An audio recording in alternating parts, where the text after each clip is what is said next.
Assalamualaikum warahmatullahi wabarakatuh. Good morning student. Hari ini kita akan belajar tematik B, subtema 2, pembelajaran 4 tentang manfaat energi. Yuk kita mulai. Sebelumnya jangan lupa kalian membaca doa terlebih dahulu ya. Nah, sekarang kita lihat sumber energi.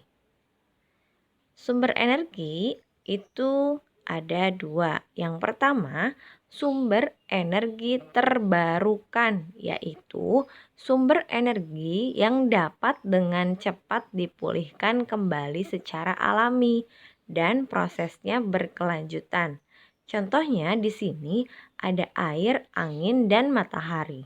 Jadi, air, angin, dan matahari ini merupakan sumber energi yang terbarukan karena dapat dipulihkan kembali secara alami. Contohnya seperti air. Jika sudah habis atau kering, air dapat dipulihkan kembali dengan hujan, seperti itu. Jadi, ketika hujan, persediaan air akan pulih kembali. Seperti itu ya, Nak. Nah, yang kedua ada sumber energi tak terbarukan, yaitu energi yang diperoleh dari sumber daya alam yang waktu pembentukannya sampai jutaan tahun. Contohnya batu bara dan minyak bumi di sini ya. Jadi apabila batu bara dan minyak bumi ini sudah habis, proses untuk membentuknya itu bisa jadi sampai jutaan tahun lamanya karena prosesnya sangat lama dan tergantung pada tempat lingkungan terbentuknya batu bara dan minyak bumi tersebut gitu ya. Jadi kita memang harus menghemat sumber energi yang tak terbarukan ini. Tuh ya Nah ya. Setelah itu kita lihat di sini. Kalau kalian kemarin sudah membuat poster tentang cara menghemat energi atau gerakan menghemat energi, sekarang kita akan bahas dulu apa itu poster. Poster adalah selembar publikasi berupa gambar atau teks atau gabungan keduanya dengan maksud untuk ditempelkan di dinding atau di tempat umum lainnya. Jadi poster itu kayak selembaran publikasi atau selembar pemberitahuan gitu berupa gambar atau teks, dia bentuknya bisa gambar atau tulisan atau gabungan keduanya, atau bisa jadi ada gambar ada tulisannya dengan maksud untuk ditempelkan di dinding atau di tempat umum yang lain, seperti itu agar orang lain mengetahuinya. Itu adalah definisi atau pengertian dari poster ya Nak. Nah, sekarang kita lihat tujuan pembuatan poster itu apa sih?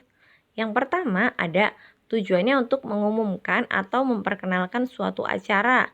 Misalnya kalian punya suatu event atau acara, kalian ingin mengumumkan atau memperkenalkan ke orang banyak melalui poster tersebut agar orang bisa lihat gitu. Yang kedua, untuk mempromosikan layanan atau jasa. Ketika kalian punya sebuah lembaga atau misalnya kalian buka layanan apa gitu, atau les atau tempat les atau macam-macam, itu kalian bisa dipromosikan melalui poster gitu ya.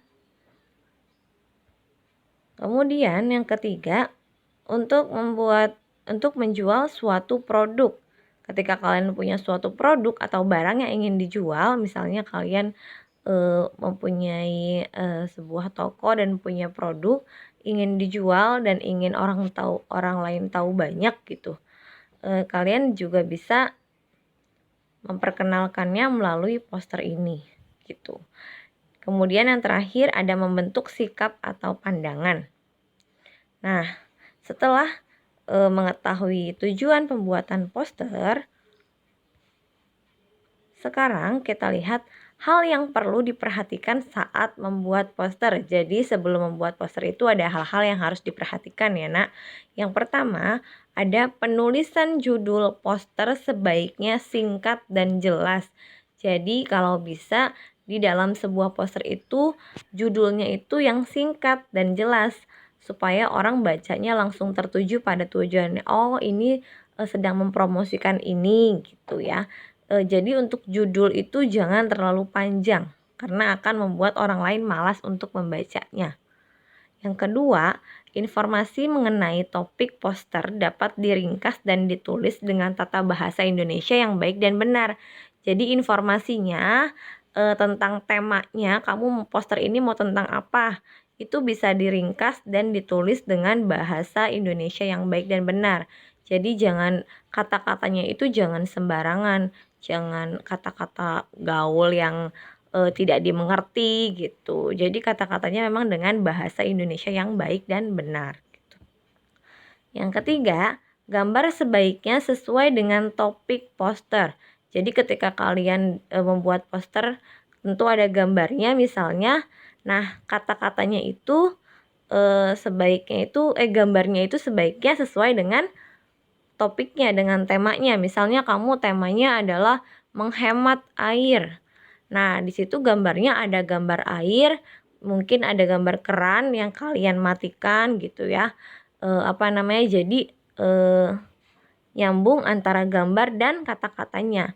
Jangan kalian misalnya menghemat air tapi gambarnya kalian matahari atau kalian gambarnya itu misalnya mobil atau apa yang nggak nyambung, itu jangan ya nak.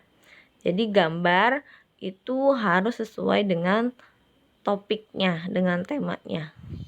Yang keempat, dekorasi atau penataan letak informasi dan gambar sebaiknya rapi dan mudah dibaca.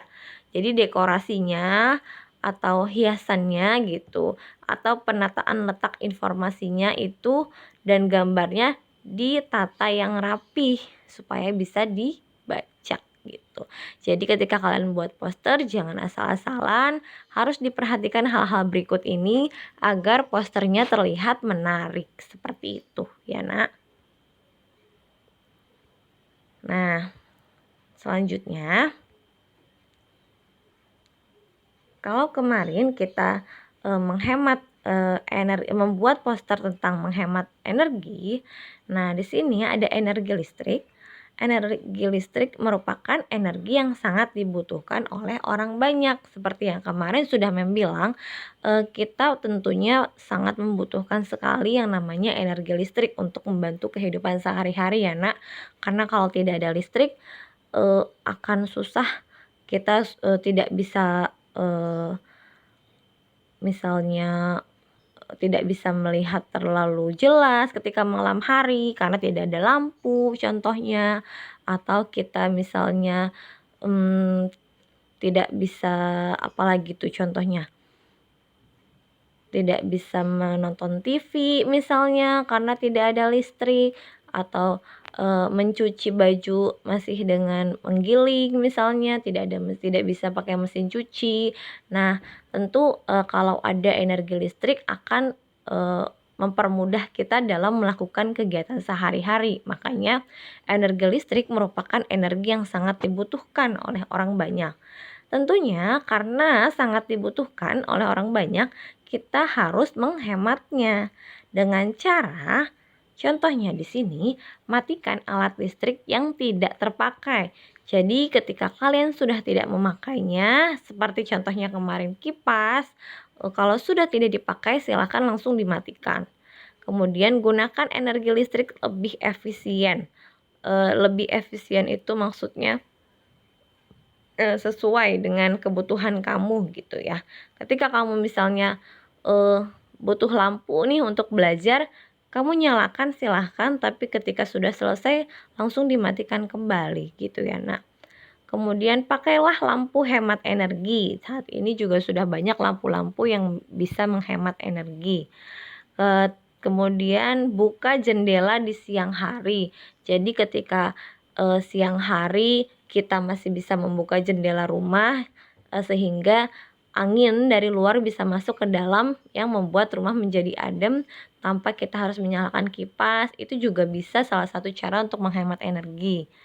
Dan yang terakhir contohnya di sini ada gunakan tangki penampungan air. Misalnya di rumah kalian ada tangki atau toren tuh yang besar yang warna oranye. Nah, itu sebaiknya menggunakan penampungan air untuk menghemat energi listrik, karena kalau misalnya kita tidak memakai penampungan air, misalnya kita masih menggunakan sanyo gitu ya. Nah, untuk airnya tentu kita akan menyolok terus-menerus sanyo tersebut kepada aliran listrik gitu. Jadi ketika sudah ditampung di dalam tangki, itu kita bisa meminimalisir atau meminimalkan kita dalam mencolok sanyo tersebut gitu ke aliran listrik. Nah, ini merupakan cara-cara untuk menghemat energi listrik ya nak, dan masih banyak lagi cara yang lainnya. Nah, sekarang kesimpulannya adalah bahwa tadi sumber energi itu ada sumber energi yang terbarukan dan sumber energi yang tak terbarukan. Kalau terbarukan tadi ada contohnya air, angin, matahari, dan kalau yang tak terbarukan ada batu bara dan minyak bumi. Ya, kalau terbarukan itu dapat dipulihkan secara alami. Kalau tak terbarukan itu bisa dipulihkan kembali, tapi dalam waktu yang sangat lama, bahkan jutaan tahun, seperti itu ya nak. Nah, kemudian tadi juga kita sudah membahas tentang poster dan tujuannya, begitu juga dengan hal-hal yang harus diperhatikan dalam membuat poster. Dan yang terakhir, kita sudah belajar tentang cara menghemat energi listrik ya. Kalian bisa membacanya kembali dalam video ini. Semoga bisa dipahami dengan baik ya nak. Terus semangat belajarnya. Kurang lebihnya mohon maaf. Wassalamualaikum warahmatullahi wabarakatuh.